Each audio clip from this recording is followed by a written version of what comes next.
Greetings, educators. Thank you, Mrs. Boswell-Lewis, for inviting me to share with educators across the globe about how they can integrate the 4 C's in their lessons, whether it is face-to-face or online. Educators, have you ever thought about those jobs that existed years ago and are no longer in existence?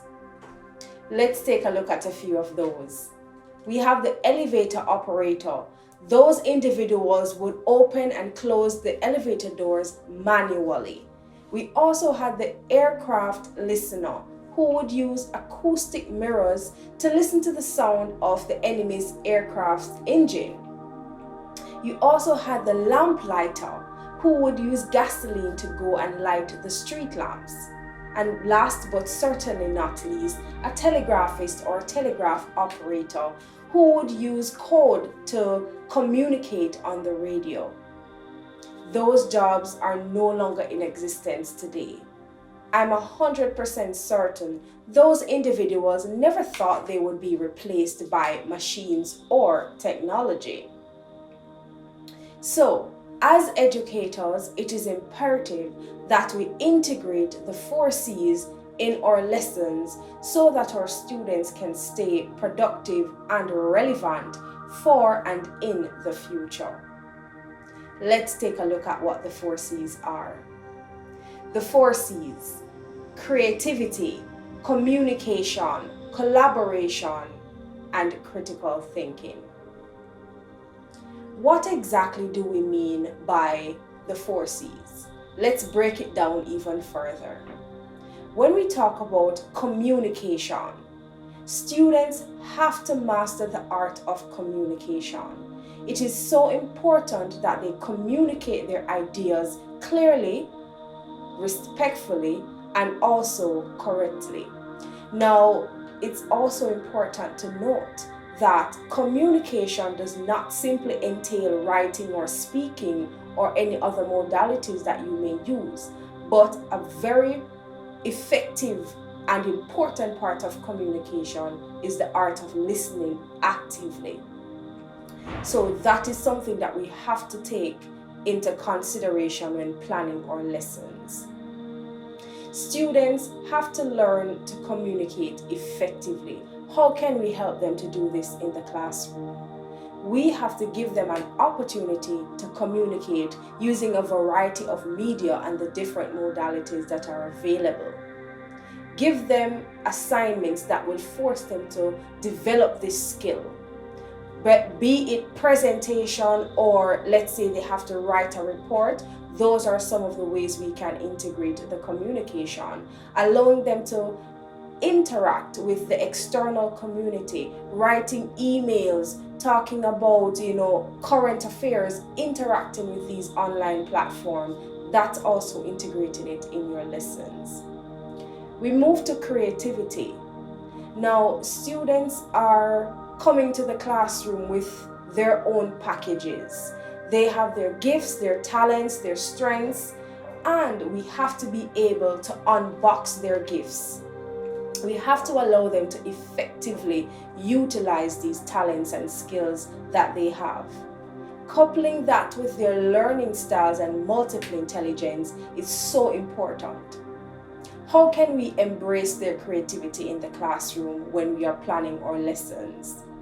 Give them choices. Never place limits on your students' creativity.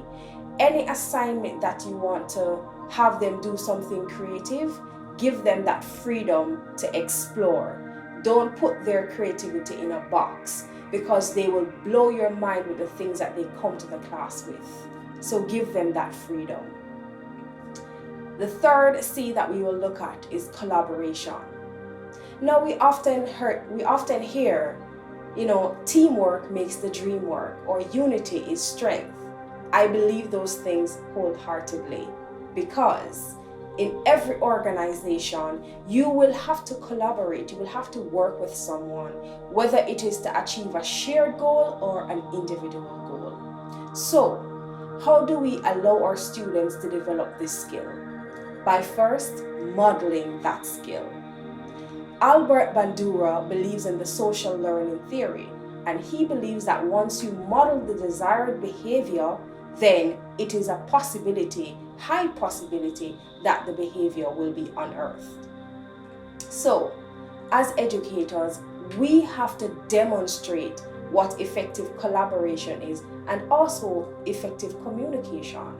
So, give the students that opportunity to see what it looks like, and then they can in turn model that. And if you couple this with positive reinforcement and rewards, I'm 100% certain you will have a productive and fruitful lesson. Students have to learn to work together. Now, if you give students the opportunity to work together, you must have accountability protocols in place. That is the only way you will ensure you have effective collaboration. Don't just give them a task and say you and you go work together. No, you have to have collaborative accountability protocols in place. How can they document their work? How can they document their progress? Keep track of it. So there has to be some reward to that as well. What is the reward of us working effectively with each other? So those are some ways you can think about putting that, integrating that in your lesson. Last but certainly not least, critical thinking. The art of critical thinking is really asking good questions, not speaking from your opinions, emotions, or from a subjective perspective. So, as an educator, you too have to demonstrate what critical thinking is like, because students again will model the desired behavior once you demonstrate what that looks like. In your lessons, utilize different strategies to evoke this critical thinking skill. What are some of these strategies that you can think of? Using comprehension. In fact, I did a recent study on critical thinking, and the findings proved to be that comprehension skills, giving them comprehension passages and asking questions from the passage is one way to help with this skill. You can also engage them in writing activities, active reading activities. How can they benefit from these activities? You too, as an educator, constantly ask good questions in the classroom that will eventually allow them to see what good questions are like. Of course, they're not limited to just what you ask in the classroom, but most certainly they would have an idea of what a good question is. Critical thinking is geared towards getting facts and getting the answers, but not putting your own opinions to things. Problem-solving activities, case studies, all of those activities will help with critical thinking. Now, I'm going to explain and share with you some of the examples of how I integrate the 4 C's in my class. Now, I teach first form, second form, fourth, and fifth form. So I will give you one topic from each grade level and an activity that I utilize to bring forth the 4 C's in my lesson. Starting with first form, they had to do a topic on measurement. Now, measurement entails using the ruler, scale, thermometer, all of those things. Now, how does measurement play a part in construction? So here what the activity was. Students had to build their dream school. Yes, build their dream school. In building their dream school, they had to create their own design, come up with their own floor plan for their school, their dream school. In doing that, they could utilize recyclable materials and build a physical school, or they could use online applications to create their 3D school. Now, I tell you, I've learned a lot from my students in this process.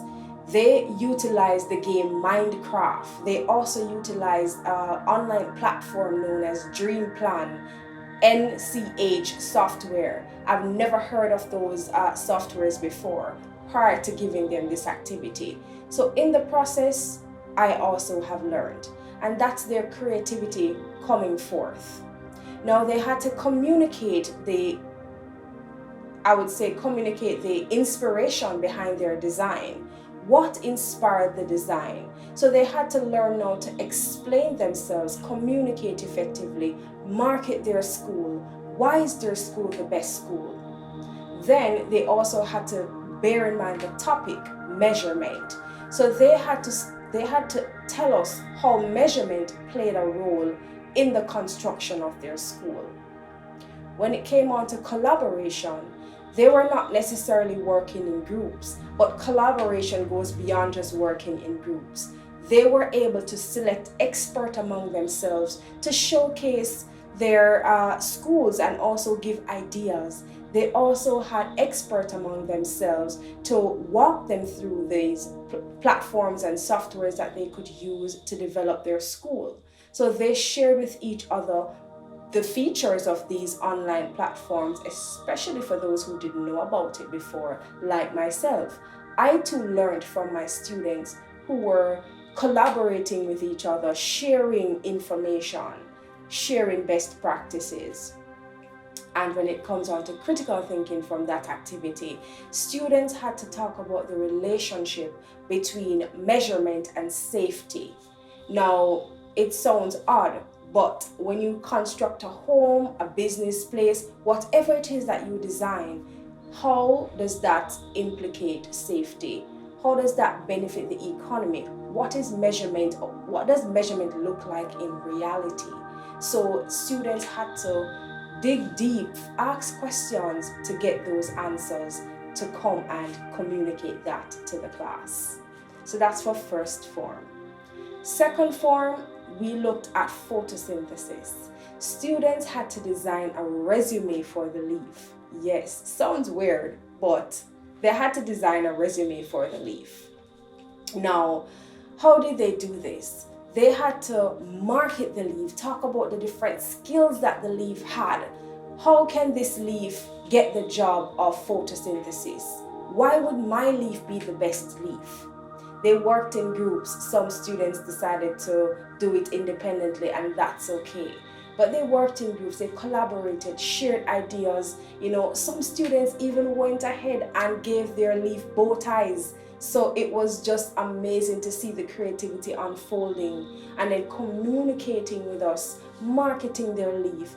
Why is this leaf the best leaf for the job? Critical thinking jumping in. How is the leaf important for all life? How do we ensure that we are in existence by just looking at one leaf?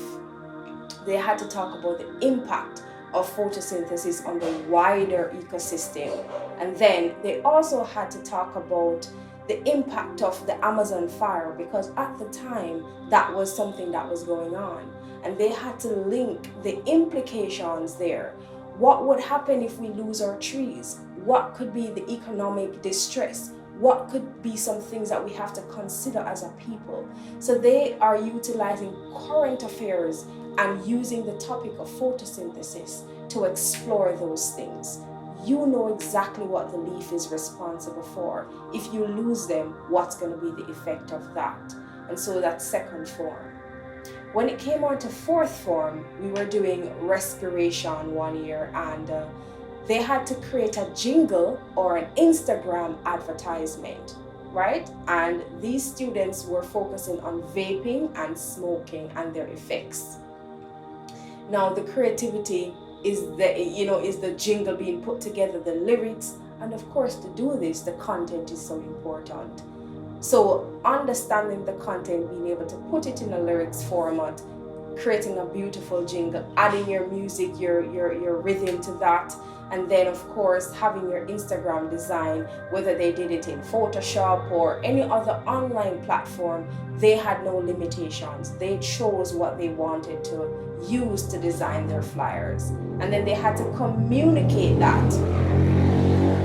They had to communicate their effects of vaping and smoking to the class. And then when it came on to critical thinking, how would smoking and vaping affect education? How would it affect the economy? So those are some of the things that they had to focus on for critical thinking. And last, grade level, fifth form. So they were doing a locomotion project. They had to make a working model of the arm. They had to compare the structures in an invertebrate that allowed it to move. They also had to compare that movement structures in the chicken. And they had to, observe, dissect a chicken to get the bone and everything, to look at it, compare that to a human arm, and, talk about the importance of movement. What would happen if organisms were not able to move? What implication would that have on everything that we can talk about in society? If you can't move, how does that affect your health? If you can't move, how does that affect productivity? So they had to think about all these things, right, and communicate that with the class. So they had to do a report, a written document, and they also shared it with their peers and myself. So there are several ways in which we can integrate the 4 C's. It doesn't matter the subject area that you teach, because all subjects have 4 basic principles, which are the 4 C's, that must be evoked in order to create 21st century learners who can stay relevant for the future and, of course, be part of the revolution in education.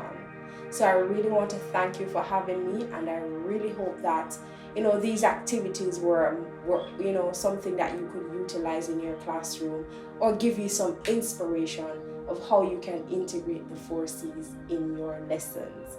Thank you so much again for having me. Bless you. Take care.